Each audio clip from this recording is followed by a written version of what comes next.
शहर के गौरव पथ स्थित मेजर ध्यानचंद चौक के समीप मुरूम का अवैध उत्खनन करने के लिए यहां दर्जनों बबूल के पेड़ों को काटा गया है।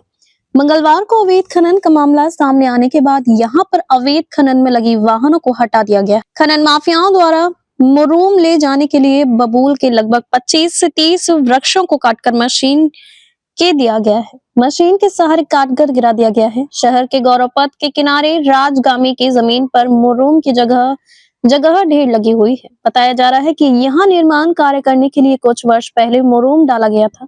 इसके बाद यहाँ किसी भी प्रकार का निर्माण कार्य नहीं हुआ है, लेकिन कई ट्रिप मुरूम की ढेर पड़ी रही, जिस पर खनिज माफियाओं की नजर पड़ी और इस मुरूम की ढेर को उठाने के लिए यहाँ अवैध उत्खनन का कार्य शुरू कर दिया गया है। इस स्थल पर मुरूम की कई जगह जगह कई ढेर लगी हुई हैं, जिससे ले जाने के लिए खनन माफियाओं द्वारा यहाँ पर बबूल के वृक्षों को काटा गया है। यहाँ मवेशी चराने पहुंचने वाले 4 वाहन है। बताया कि यहाँ पर ट्रैक्टर, डंपर और जेसीबी वाहन खनन में लगे हुए थे। उन्हें लगा था कि कोई सरकारी निर्माण कार्य किया जा रहा है, जिसके लिए मुरूम को हटाया जा रहा है। काफी संख्या में पेड़ काटा गया है और अवैध खनन चल रहा है। इसको लेकर आप शिकायत क्यों उस संबंध में?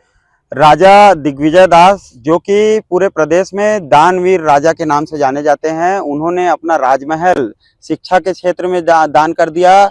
रेलवे लाइन बिछाने के लिए उन्होंने अपनी पूरी जमीन दान कर दी। इसके साथ साथ राजनांदगांव को बसाने के लिए उन्होंने राजनांदगांव के विकास के लिए अपनी रियासतकालीन जमीन उस समय दान कर दी थी। लेकिन आज जो हजारों एकड़ जमीन राजा जी की राजगमी की जो बची हुई है, उसको भूमाफिया इस तरीके से भाजपा के शासन काल में इस तरीके से तानाशाह हो गए हैं कि राजा जी की उस राजगमी भूमि को भी नहीं छोड़ रहे हैं।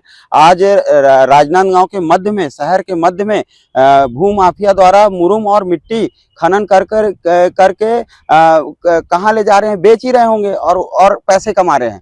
मतलब कितना बड़ा दुर्भाग्य का विषय है कि राजा जी की जमीन को भी नहीं छोड़ा जा रहा है। इस विषय को लेकर के हमने राजगमी CO additional collector Sharma ji को ज्ञापन सौंपा है।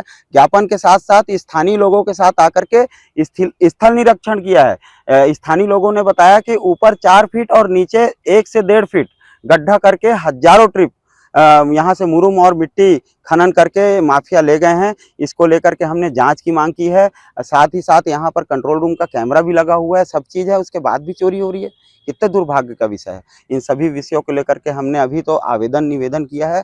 आगे अगर जनता के साथ राजा जी की जो स्मृति है उसको बचाने के लिए हमें किसी भी स्तर पर जाना पड़े, हम उस स्मृति को बचाने के लिए आगे रहेंगे। आंदोलन करना पड़ेगा तो आंदोलन भी करेंगे, और जिस राह पर हमको जाना पड़ेगा हम उस राह पर जाएंगे। ऋषि शास्त्री, पूर्व पार्षद, युवा कांग्रेस उपाध्यक्ष, राजनांदगांव।